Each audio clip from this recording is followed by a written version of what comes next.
Hey, how's it going, everybody? Jamie McDonald here again with Mike Baining, and this is episode number 22 of Mirrorless Minutes. Tonight's pretty cool.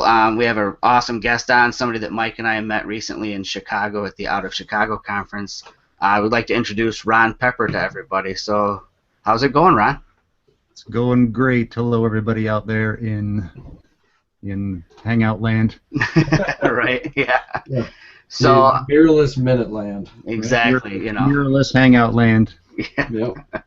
Yep. So we were excited to have you on tonight, Ron, because you do something that I don't do. I don't think Mike does it. Every once in a while, we might dabble in a portion of what you do, but you do panoramic HDRs, and you also do these crazy 360-degree like photosphere panoramas. Do you want to talk a little bit about what it is exactly you do? Explain how these things work. Like, what is an HDR panorama? Yeah. Well, I get asked a lot, like, I say I specialize in panoramic photography, and then people say, well, what exactly, how do you define that? And for me, my specialty is full 360 degree. Together by artists. Needs a home, one with plenty of space. Somebody's phone's going wild. Let me show, since this is a video, let me show by way of screen share, I guess. Okay. Yeah. Yeah, my specialty is things that are 360 degrees by 180 degrees. So that means you can see all the way up, all the way down, and all the way around. So I'm just pulling up something. This is just on my website. It's a hotel room that's part of a bigger virtual tour. And you can see the full room. There's not much reason to see the ceiling in this particular case, but you can, down to the floor, even though it's covered by a bit of a mirror. Yeah. And in these, this one is a kind of an actual tour, so you can go outside and see the view of out there in Hawaii.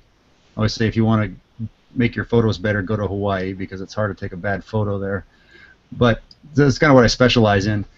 And then when you do that, you can also work with things that I work with things that are stitched. So if you want to just do an ultra wide shot, then you can take multiple images overlapping each other and stitch those together. That's I would call that kind of a subsection of what I do, because if you can work with full 360s, you can kind of work with anything stitched, I tend to think.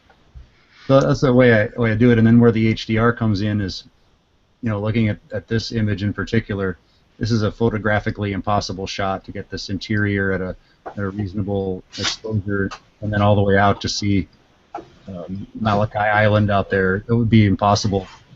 So when you're shooting with 360, then of course one side's going to be bright, one side's going to be dark to some extent, and so that HDR really comes into play. The panoramic community is really who pushed HDR from 3D uses into photography uses. So we were kind of the first ones out there with the demand for it. So let me ask you, Ron. Now that shot we're looking at there, how many images is that? Would you? In that case, you're talking about around or? Yeah. Yeah. In that case, I use the good fisheye lens, so it doesn't take too many around. It took 4 around, Yeah.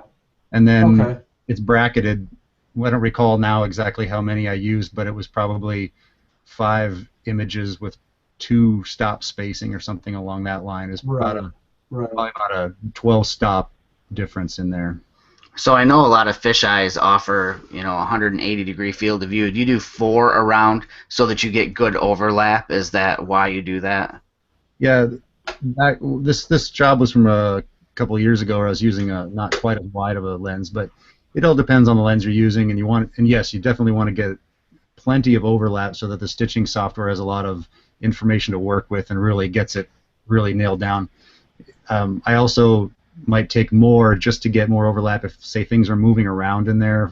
Then there's just more information to work with afterwards, so that the car driving by won't be in all the shots, and then I can use that part of the covered area. So those are all panoramic tricks and things you get from after the first. Every time you make a mistake, you learn how to get around it next time, and I've made every mistake there is. I was self-taught for the most part when it comes to the panoramic part of photography. So it was go out and make all the mistakes, be frustrated, and don't make them again, hopefully. Yeah. What now? Are you using a special stitching software, or just Photoshop? Yeah, there's a professional stitching software. It's called PTGUI, and Yep. it's I think Heard it's of it. still the standard. And there is some competition out there from Color with a K, Okay. KOLOR. But I think PTGUI is still kind of the industry standard for pros. It's there's so many tools built into that now. It's really just don't need to make an ad for PTGUI, but I do Yeah. use it and I like it. I don't have any other affiliation there or anything, but it has a ton Yeah. of tools because it's been so well developed now over the years that it's really good. Right. Right. And So, Go that ahead, John. they have a non-pro version as well, just if people are watching this interested in kind of kicking up panoramic stitching a notch from what's really good and tends to be quite good at this stage in Photoshop and Lightroom and things, but it's good to get up and have all those tools that are really specialized for that purpose. so the HDR side of things, is that something that you started using with the okay, well here, I'm trying to figure out how to do this. Obviously HDR is necessary for real estate and interior shots where you want that look so that you have the outside exposed well. But looking through everything that you do, it looks like you bracket, outdoors too. So is the HDR aspect of it just something that that you had to do for interiors and you'd like it, so now you use it wherever you go, or were you doing HDR first and then kind of got into panoramas? I'm just trying to figure out how this all goes together. Well, from my own perspective, I was into panoramas before HDR was an option for photography. So I was one of those people that was compositing by hand. In fact, I was compositing by hand before there were layers and layer masks. Oh, jeez. So that was very minorly. I didn't do a lot of it because it just took too much time. But when HDR came around, it was just something that just descended from above that was really amazing. And it still took time to learn about it and get good at it, because as we all know, you start working with HDR and you get kooky results typically right away. And I'm always being asked about HDR tips and tricks and things, and the one that was biggest for me was learn how to capture the whole dynamic range, and then wow, it really becomes pretty easy to get through the processing, because so many people are kind of stuck with the take my 3 shots, because that's what the cameras typically do. And if you're outside, that might very well be enough. And in fact, you might not even need to bracket. A lot of people like me go through phases where we bracket when we don't really need to. Right. But when you go to something like an interior, or when we were standing underneath the beam, I'll show that in a second, then outside of the window or out from underneath of the beam is too bright. So you do need to bracket in that case. And I kind of got lost in blabbing away, and I know you asked another specific question. I forgot what it was. No, I guess it was basically I just wanted to know if using the HDR is something that you just feel is it's just part of your normal workflow, so you don't just do it with interiors. It's also done outside as well. So if you were, say, in a park somewhere, would you bracket shots there if you're doing a panel there, or would you just stick with a single exposure and just stretch that as much dynamic range as you can get out of a single exposure, or do you just weigh each situation, but no matter what, you're kind of tone mapping everything you do? Yeah, I think it's really important to weigh the situations, and even when you're outside and the lighting is really nice, it's pretty rare that when you're doing a 360 that the lighting is nice for all the way around. all the directions. Yeah, that's pretty rare, but it can happen. And then with the dynamic range of sensors getting better and things, it's certainly an option to not bracket when you're outside, absolutely.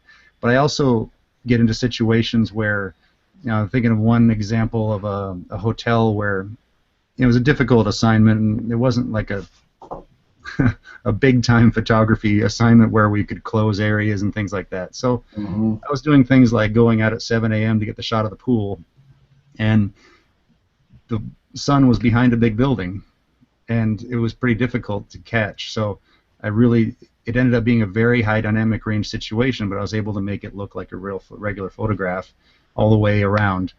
And so it's HDR. It's a tool for solving a problem, is really what it comes down to. And the interior is the perfect example because it's such a wide range. Assuming you want to capture the outside of a window or something. But even if that's not the case, you'd be surprised at the dynamic range of a room when you're talking about looking all the way in every corner, in every I direction. can imagine just looking around any room that's in my house, just from light to dark, and they're never fully lit properly. And now if you walk around with your spot meter set in your camera, you'll Mhm. really see how different the dynamic range. That's exactly what I've seen. When a new camera comes in and you can't get outside that exact minute, you're opening up and starting shooting everything in the house. Yeah. So, yeah, you see that real quick. So I've got a question for you, Ron, and it won't be any HDR, I don't think. Question is like, how did photography? How did you get started? I want to hear that too. Like, what got you all started in that? Oh, did well. I've always been a hobby photographer. I was one of those guys that Dad had an SLR when I was in high school, and I took some classes and I got into it. And my first stolen photograph was when I saw something I did showed up in the yearbook, and I didn't know about it. So it was but many years later, actually the bridge was that a friend of mine was working for a company that made stitching software. Oh. They don't exist anymore, but what it was a super long story short was I helped him doing a booth at Photo Plus. Oh, wow. And I was not a professional photographer, but I was a photographer, amateur, and I was good at computers, and I was quite good at talking to people. Mm-hmm. And this friend of mine, we came from the same kind of hospitality background, so he knew I would represent him well and everything, so we did that. And I got a free copy of the software, and I got an old camera he handed down to me, and I commenced the self-teaching. So it was just kind of a circumstance, and I had time away. I went off to Europe and spent time, and it ended up being a lot of free time where it wasn't expected. So yeah, I just walked around the streets, Barcelona, Madrid, and took panoramas, and most of them never worked out because I was, like I mentioned before, making all the mistakes. And but then I I learned, and I started getting some clients, and I got better real fast, and that was in 2003. So it's been since then that I've been doing photography and photography related full time. No more other careers. Yeah, no more other careers. No, not as many plates spinning, right? Yeah. Hopefully. So you basically, now, were you shooting, like back in the day, were you shooting film and doing a lot of that, or you really just on the tech side? Yeah, that's the digital side. I never did anything professionally with film. That was all hobby. Yeah, I was always the guy. I was always the guy at social things or at events that I was attending. I'd be the guy with an SLR with an off-camera flash and that kind of thing. Yeah. And that was all film and batteries. Batteries but it was never professional. I started professional with the panoramic things and getting a couple of restaurants hired me initially and some tourist things, and then I got involved with, when I got back to San Francisco, where I've lived since then. I got involved with one of these sort of local business sites. It's a couple internet generation ago, so they've all changed now. But I was when they would get a client, I would be the photographer to do a 360, and inevitably they would ask me to do other kinds of photography. So I learned really fast and been that kind of continue to self-teach. And then over the last few years, like where we met, I've been able to attend these conferences and things where you get better fast. Yeah. And really learn from the best and things. So. Yeah, definitely. So you kind of tipped us off a little bit on the software that you use for stitching. So what are you using for your tone mapping and your HDR photography? Well, for the HDR, I use Photomatics, and like I mentioned before, I don't have anything to do with PT GUI, but I do. My biggest client basically is the makers of Photomatics, just so everybody knows. And now, on the other hand, the reason that I got involved with them is because I was a huge power user, and one of in that panoramic community, which again was kind of driving it back then, and so that's why I got involved, not the other way around. I don't use it because I work for them. It's the other way. Right. It's just it's always been the lead. It's still the leader, I would say. I don't know. People might, of course, think differently, but I think it's still the leader and one of the first. And I, look, there's a whole history. There's a history to HDR software. It was the first tool that brought HDR. Once it was part of Photoshop, it was at the beginning completely unusable because it was not. I'm sorry, it was unusable for photographers because that was not the intended users for HDR and Photoshop. It was for 3D artists who have been using HDR for many, many years to use it for lighting information. Yeah, I was using that in Cinema 4D years ago. It's a whole tangent we don't need to go into, but and when we saw the possibilities in Photoshop, of course, everybody wanted that, and real smart couple of smart people over there in France or Netherlands at the time, I think, created this tool, and it was a Photoshop plugin that was the first tone mapping plugin, and brought it into something where photographers could use it. And then that was so when was that? Early 2000s, or if I don't know that is correct or not, but if I got involved with them in 2007 or 8, it was already around for a while, so I'm already on version 2 point something. So, at any rate, that's what brought it into photography, and I've been kind of helping ever since with some technical support things, some photography questions that people write to support at HDR Soft. You might very well get me replying, especially if it's a photography related question. And then, so to get back to that tool, let me show something else via screen share here. I've got the one. So everybody that's listening, this is kind of where this is probably not where the three of us met exactly, but we were out shooting at the Bean. And so we took a group shot out of the Bean. I said, I'll take the group shot. I'll take the group shot. And for those people who want to see this, by the way, if you go to the URL panoramanetwork.com/bean, you can see it. It looks even better in person on the website, natively versus the screen share, just so you know. Yeah, if you're listening on podcast, and let me say something as a podcast listener. There we go. I've listened to you guys before I met you, and I could not get the video through a podcatcher. I think you have to go and look at it on the Hangout. Or on YouTube, yeah. Yeah. So anyway, what we've got here is a group shot, and I'm going to keep it zoomed out, but there's the Bean, and yes, it was bracketed and everything. And then we have the group shot again over here. All right, so we're not seeing your screen right now. Just so you know. Sorry. We're seeing you. Yep. And there we go. Oh, there we go.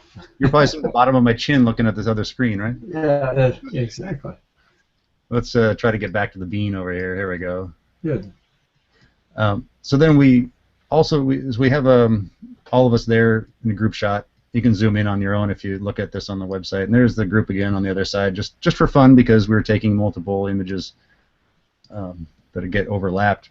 But the fun one was really underneath the Bean. Yeah.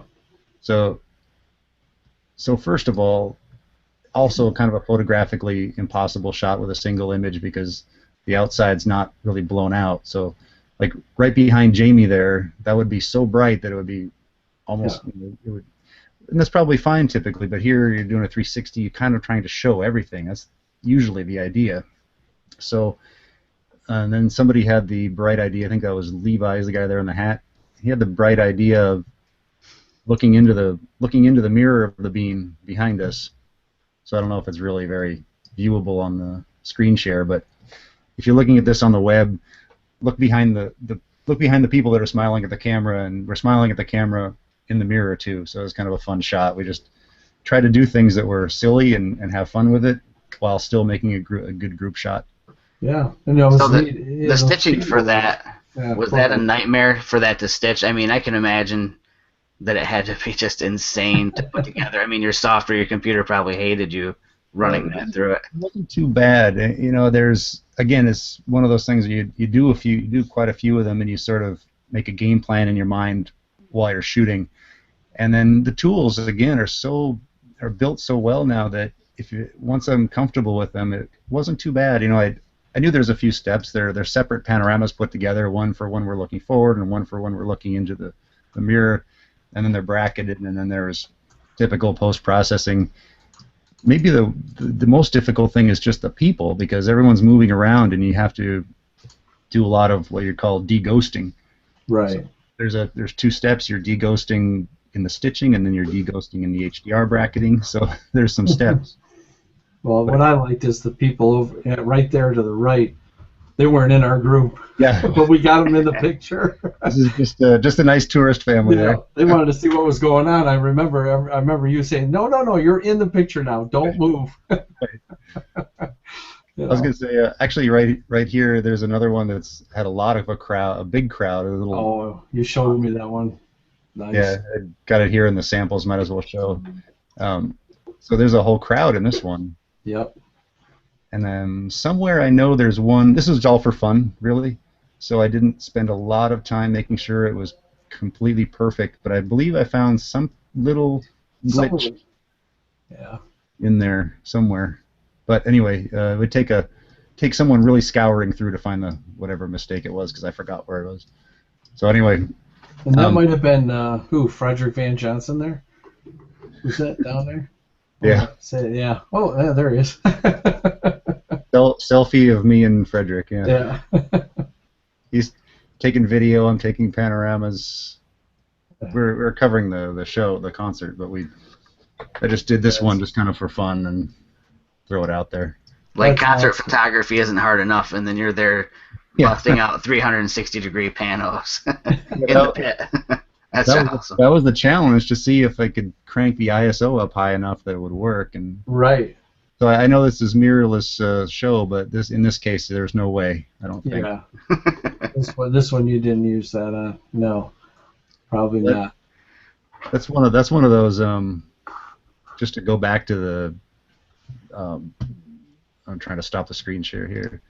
Going back to just a time. What am I trying to say? Step by step and moving along in a career is, I think I'm like a lot of people. I've got a Olympus and I love it, and I'm not ready quite yet to drop my Nikon stuff, because I do it, and there are advantages to both, and I'm kind of in that where I'm trying to move over, but I'm not ready to do it with the panoramas yet. So I think what I'm actually really excited to bring the Olympus as the non-panoramic camera, because it's pretty normal to be shooting panoramas and non at the same on the same jobs.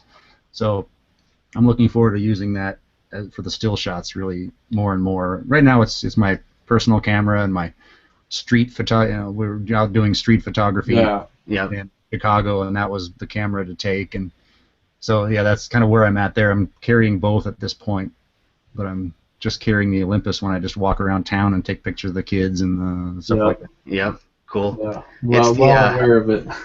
that's how the addiction begins. Just that's exactly where it all happened. In 2012, I think, for me. Same thing, carrying everything. So Ron, if people wanted to kind of dip their feet into what you do, do you have any resources you could recommend? Yeah. The easiest answer I have for that. So we were kind of talking before the show, talking about, you do two different things, panoramic and HDR, but to me they're one and the same, because it's just I have to use bracketing and HDR for what I do. But I of course use them separately too. I do regular photography as well. So if you do divide it up into two things, the easiest advice is to do what I did. So before working with HDR Soft, I was getting into HDR, and I went out and I took photos, and I got bad results. And like a lot of people, I hear from them all the time. It's like, how come I can't get good results? So what I did is what I still recommend to this day is HDRsoft.com has amazing resources on there. Yep. And most people don't like FAQs, but man, they are really helpful. And I read through the FAQs several years ago, and once I did that, I was able to. It was all about how to capture the images for HDR rather than process them. So I was focusing on the capture first. Mm-hmm. And actually I've actually been the one to rewrite the FAQs now, but they still have this. They still have the same themes. They're just updated kind of for how the software changes and cameras change. Mm-hmm. So go to the FAQs, read the parts about capture, the shooting part, And if you do that and you learn all that kind of the rules and do it right, you're welcome to break all the rules obviously later, but learn them first, and then you're going to have a great time processing. You're going to have all kinds of options to the style you want. You won't be limited. For example, if you don't capture the whole dynamic range, you're going to be limited to having either not showing the whole dynamic range, or it's going to start looking fake, and that's one of the reasons that happens. So that's my biggest thing there, is learn how to shoot for HDR. If you want to try Photomatics for the processing, there's free trials that don't expire. Take advantage of that.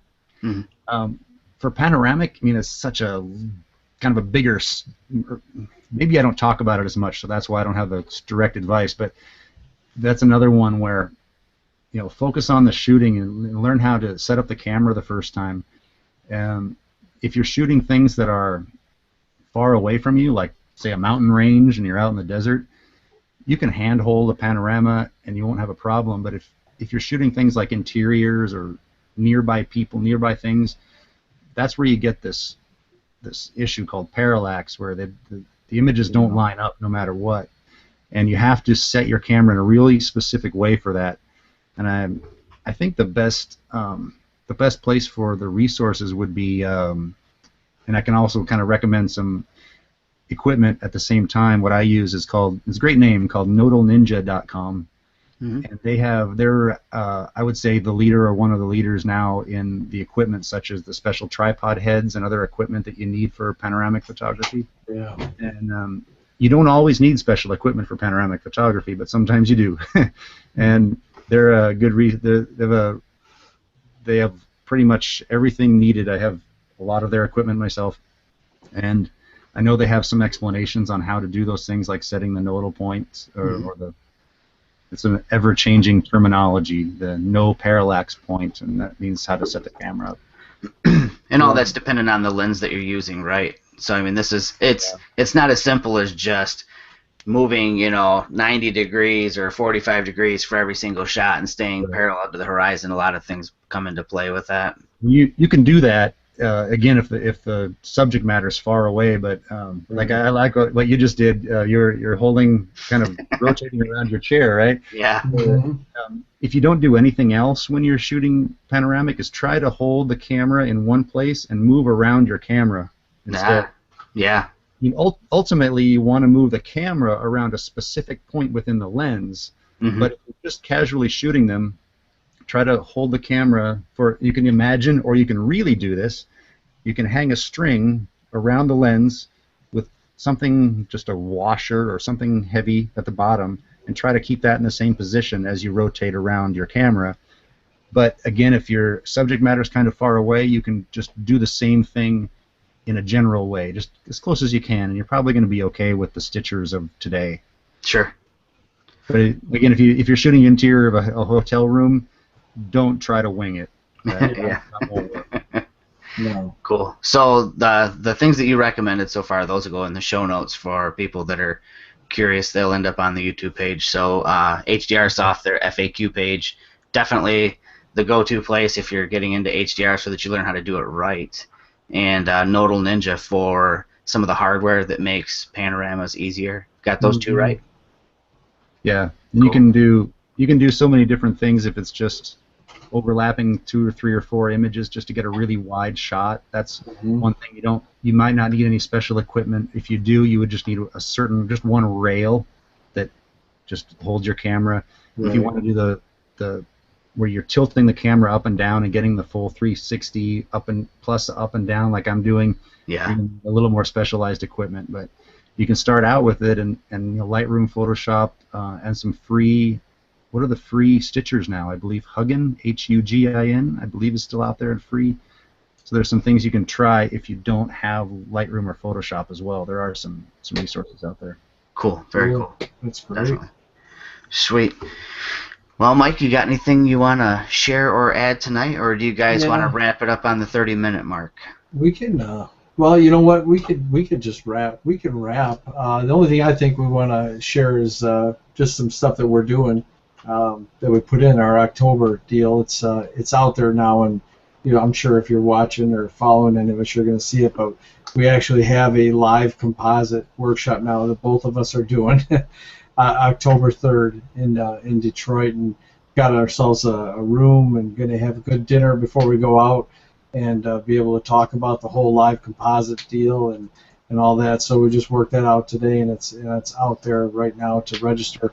There's actually only 3 spots left, and we're only taking 6, so it's Yeah. really going to be a small group, so that we can get into some of these. I want to call them the more hidden secret spots to do some things. If we have 11, Jamie and I, we experience a funny thing with 12 people. What happens when you have too many? You get pretty well noticed. Yeah. That's what I'm itching to learn about on my Olympus now. After seeing you guys talking about it in Chicago, I'm trying to get myself up to some good spots around here at night and do that. Oh, I've got some awesome spots in San Francisco that I've done. Yeah. I mean, seriously, some. In fact, when I'm out there in November, I know we're going to shoot. We got to go to this one that just overlooks the whole city from afar, and you use all the expressways that are going into the city. Sweet. Besides the one hill there, what the heck? I can't remember the name of the hill. Is it Twin Peaks? Yeah, Twin Peaks. I got a nice shot from there, and That's where I was planning on giving it a try, actually. yeah, just bring your heaviest tripod for sure, boy, because I thought I had it figured out for the wind. I tried everything I could, and then I went into my car and filled up my camera bag with more stuff. I had a rental, so I didn't have much stuff in the car. I just needed to weigh it down. The wind up there is unreal, just absolutely unreal. How windy it is. But so yeah, that's the live and learn piece of it. And I guess while we're on, I'll plug my 2 events that I've got coming up. So I've got 2 different workshops here in Michigan. One of them is August 22nd. That's in Ann Arbor.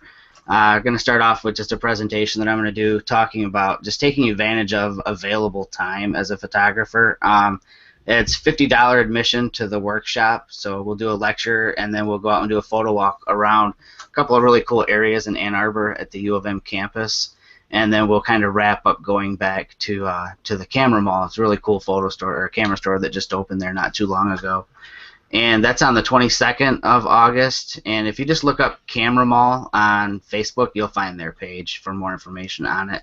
And then a week after that in Muskegon, I'm going to be doing a macro photography workshop. You know, I love doing macro work, especially now with the tough cameras. It makes macro work like ridiculously easy. Mm-hmm. But this is basically just going to be a complete macro photography workshop. So if you're new to macro photography, we'll go over equipment choices, and when I say equipment choices, I mean everything from using the macro setting on your point and shoot camera to specialized lenses that are made specifically for macro photography and off-camera lighting, extension tubes, things like that. The cost for that is $25, and it's a pretty small class size for that. I think we're keeping it to 10 people. So I'll do the presentation at the camera store, and then immediately following the presentation, we'll go out to a local park that I went to last year on a walk there, and we'll put into practice everything that I go over in the class. So definitely really cool events to attend. Really looking forward to both of them because the stores that I'm working with are just phenomenal stores. So again, August 22nd in Ann Arbor, August 29th in Muskegon. Yeah, that's good. We're both busy, but I think that weekend, the 22nd, Yeah, because that's the one where I'm up in Toronto doing the same thing for Olympus. Yeah. At one of the camera stores in Toronto, and on top of that, doing a workshop for street photography. So busy month for us, which is good. Yeah. It's fun. We'll get to see a lot of people and that. So Ron, what else? Parting words. Let's see. We want to leave it to you. Oh my gosh, put on the spot. Yep.